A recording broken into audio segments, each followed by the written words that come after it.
Bonjour. La roue tourne. La plus secrète mémoire des hommes de Mohamed Bougar Sarr vient d'obtenir cette semaine le Goncourt, édité par la maison indépendante Philippe Rey, créée en 2002 et qui accueille des auteurs francophones d'Afrique et des Antilles.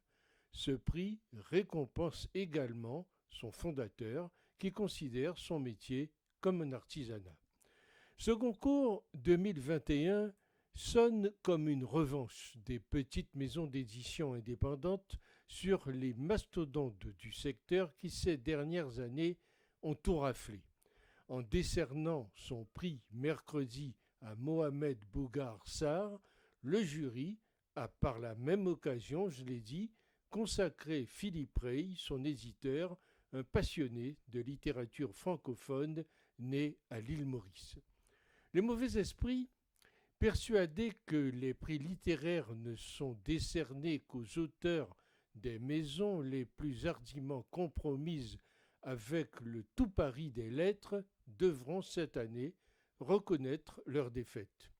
J'ai pris connaissance, entre-temps, des commentaires absolument abjects qui accueillent ce prix au moment où la presse salue les performances de ce livre au pays natal de l'auteur, le Sénégal. En fait, une avalanche de commentaires carrément passéistes et plein de sous-entendus. C'est écrit en français, dit l'un. Un autre, un lauréat probablement bon écrivain, mais probablement aussi bien choisi compte tenu du fait que l'on commémore le premier Goncourt en un noir il y a 100 ans et que le contexte actuel est tout pour la diversité.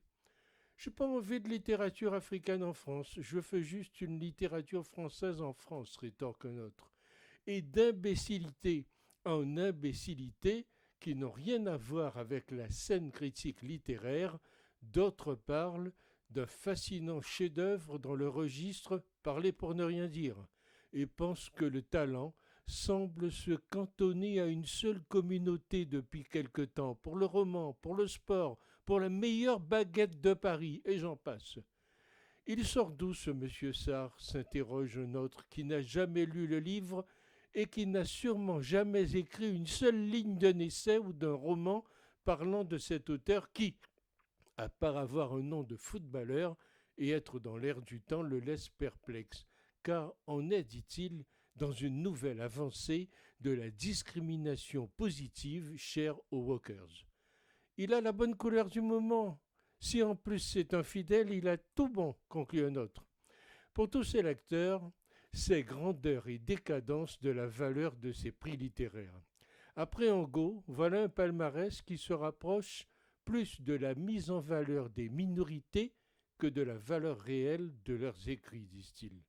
Un autre regrette que certaines librairies en France n'exposent pas le livre de Zemmour et que ces mêmes librairies refusent de le mettre en vente, mais que celui de Sarr figure déjà en bonne place dans les vitrines, les milieux bien feutrés aux fumées de moquettes l'exigent. Quel esprit, quel mauvais esprit. Je vais vous dire, il est tellement normal que le Sénégal soit fier de l'attribution du Goncourt à l'un des leurs.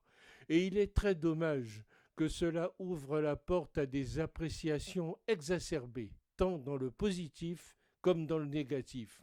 Donc lisons ce livre, en rappelant aussi, et surtout, qu'il était déjà en rupture de stock avant que le concours ne tombe sur la tête de Mohamed Sarr, et que les connaisseurs avaient déjà repéré cet auteur qui s'est prêté à toutes les sollicitations avec beaucoup de simplicité et de gentillesse. D'autre part, il est aussi positif qu'il s'agisse d'un petit éditeur et non les grosses maisons d'addition habituelles qui bénéficiera des retombées de cette nomination.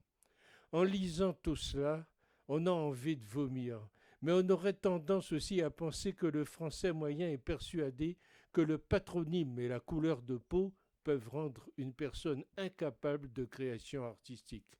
Le racisme le plus basique et le plus immonde exprime partout de manière totalement décomplexée. Elle est belle, la France zémourienne. De la lecture pour Zemmour en tout cas, y prendra une grande leçon d'humanisme et d'intelligence. Pas sûr que ses fans soient capables de lire cette œuvre.